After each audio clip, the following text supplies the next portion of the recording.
In honor of the 50th anniversary of the Apollo 11 moon landing, I'm going to read a chapter from my book Cross Country called Tranquility Base. Cross Country is the story of Bets and the trip that she takes from California to New York to attend the Woodstock Music Festival in 1969. And the Tranquility Base chapter is actually not something I planned on writing originally. Um, I was about two-thirds finished with writing Cross Country, and the story had really kind of taken this very heavy turn. It was initially what should have been a really kind of fun, exciting trip cross country in this old Volkswagen camper bus with her good friend Emmy. Um, really had turned into this really kind of dark journey. They were traveling with someone else who had turned out to be racist and violent and abusive, and Betts was feeling guilty about leaving home and struggling with what she had done. And as I was writing this, I was feeling really kind of weighed down by the story, and I thought, God, who would want to take this trip, and who would want to read about it? It was supposed to be this fun adventure, so I I felt like I needed something in the midst of all that to bring the story up.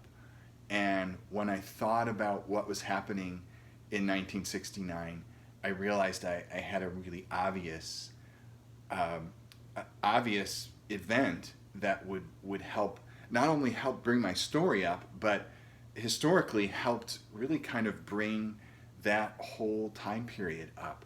And that was the Apollo mission, and in particular the Apollo 11 moon landing. Um, so that is how Tranquility Base came to be in cross country. Tranquility Base. The town felt too empty. It was small, with barely any houses on the fringes, but even small towns had some people walking around or cars driving around the streets. There was no one. The sun was getting low in the sky. The dusky half light made everything feel a little bit like I was in a movie, which made the empty town start to feel creepy. I was swinging my leg over my bike and was ready to push down on the pedal when I heard it. There were voices. Muffled, quiet, but definitely voices. I decided to just ride out of town, but then I turned and pointed the front wheel of my bike in the direction of the sound instead. There was a restaurant, a bar, I guess. The sign above it was faded and unreadable. The shades were pulled down, but as I got closer, the voices got clearer. There was one, louder than the others, that shouted for quiet, and then it was quiet for a minute, until the other voices crept back, like someone turning up the volume on a radio. I leaned my bike up against the wall of the bar or restaurant or whatever it was. Then I wrapped my hand around the doorknob and pulled it open. Noise flooded out. With the door open, my ears could pick out individual voices. The man who had shouted, the others, an old lady, a younger woman. I heard two kids, a boy and a girl, I guess, and men's voices, lower than the others. But mixed in with all of them were voices that sounded different. They were scratchy and hard to understand, like they were coming from a record player with an old needle, voices that sounded like they were a million miles away. I stepped out of the dim dusk light into a place that was almost completely dark, except for a rectangle of light. Huddled around a TV screen was a crowd of people, maybe everyone in the whole town. On the screen, dark, black and white images moved. 1 minute rocky terrain glided by, the next, faces too close to the camera to be in focus. I watched, drawn like the others to the images on the screen, even though I had no idea what I was seeing. There was more rocky terrain and garbled voices, and then a voice could be heard above the static, above the murmurs in the room. Houston, Tranquility Base here. The Eagle has landed. They did it, I can't believe, but they did it. There was just one voice at first, but then they all joined in. Everyone shouted their own disbelief, their own excitement. I couldn't take it any longer. and had to know what was happening on the television and what all the excitement was about. What's going on? I finally found my voice. A couple faces turned back toward me. The rest just stared at the TV. Young lady? An older man stepped toward me. You been in a cave the last week? I could only shrug. I thought about all that had happened in the last week. I certainly hadn't been in a cave, but I hadn't really had the opportunity to sit around watching TV or reading the newspaper either. They're on the moon, sweetie, a woman said. She didn't seem old enough to be calling people sweetie, but that didn't stop her. Kiddo, sit yourself down and start watching. Armstrong will be getting ready to take his first steps soon. That voice was a man's, louder with a hint of frustration, like I was interrupting and he just wanted to get back to the TV. I marveled at the number of names I'd been called in less than a minute and could only stupidly mumble, my name's Betts. Then it finally clicked.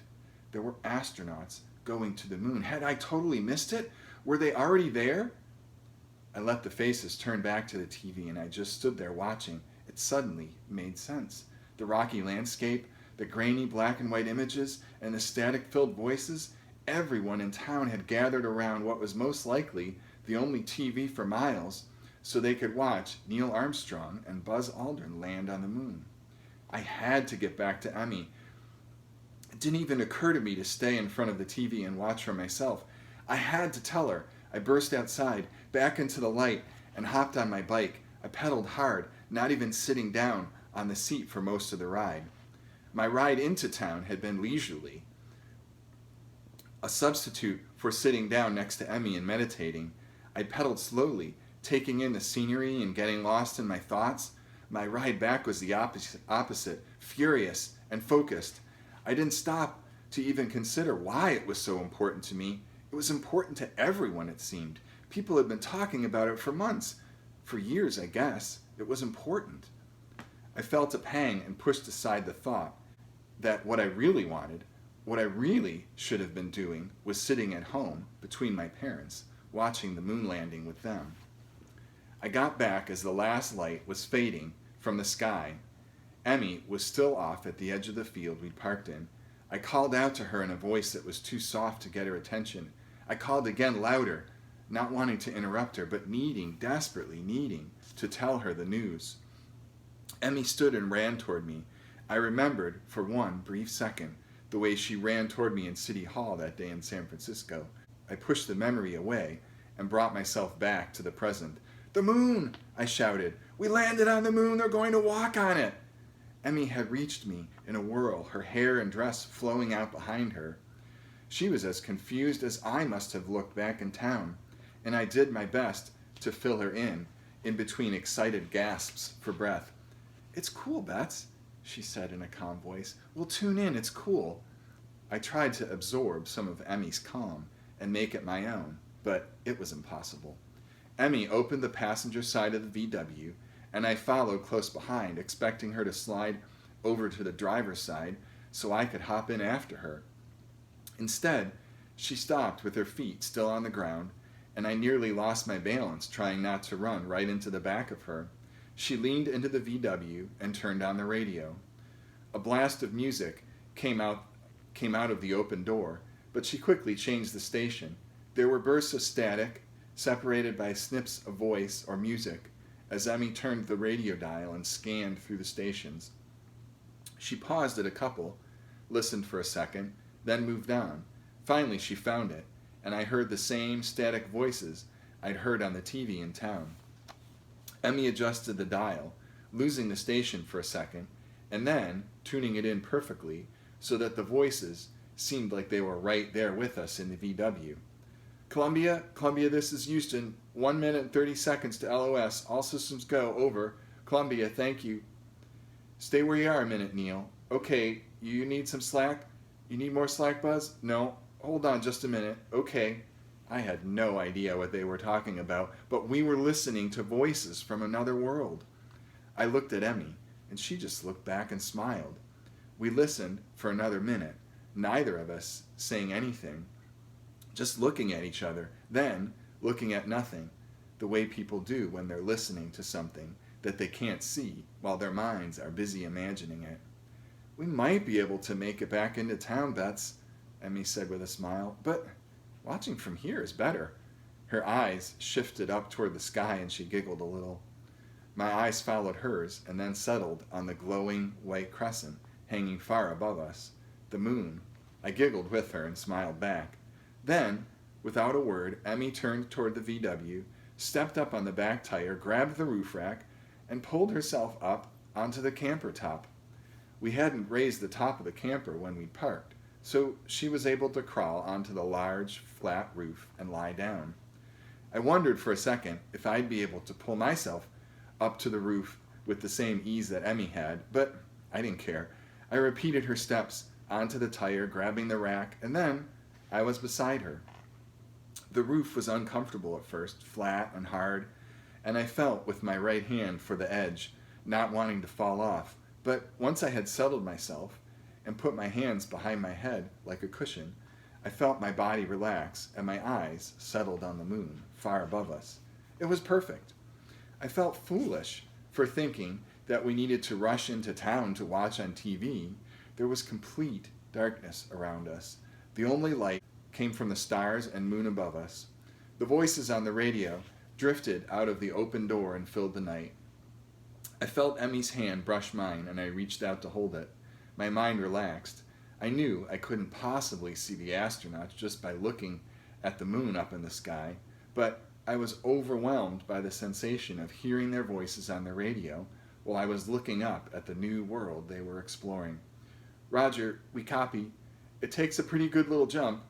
Okay, I'm at the front of the ladder. I'm going to step off the lem now. There was a short silence on the radio, but we were still listening, knowing that the silence we were hearing was coming from far, far above us. That's one small step for man, one giant leap for mankind. And just like that, people from Earth had walked on the moon. Emmy and I lay there, listening to the voices on the radio, and watching as the moon traced its path across the sky. It was a path it had followed every night since forever, but tonight it would be moving through the sky with 2 passengers on it. We listened long into the night. We heard the astronauts describe the surface of the moon, heard Houston call up questions and directions, heard the silence in between conversations when our imaginations took over. At some point, my thoughts drifted back to Earth and everything that had been on my mind for weeks, for months. Our trip across the country and Seth, the war, my father, somehow all that seemed a little less important. How could it matter now? We had walked on the moon. No, that wasn't right. It did matter, and it was just as important as it was an hour ago or a month ago. The difference was that all those things were now happening in a world where people had figured out a way to send astronauts to the moon. And if we could do that, if we could send people all the way to the moon, then anything was possible. Our trip across the country? That's easy. We've gone to the moon. Ending the war in Vietnam? Of course, we've gone to the moon. My father? Well, that was different. I pictured him at home watching the moon landing on TV. Could he be thinking the same things that I was? Feeling the same possibilities that the moon landing opened up for us? Was he realizing, right along with me, that we had landed on the moon and now anything was possible? I was hoping so. All right, well, that is Tranquility Base in my book Cross Country, and I hope you enjoyed it.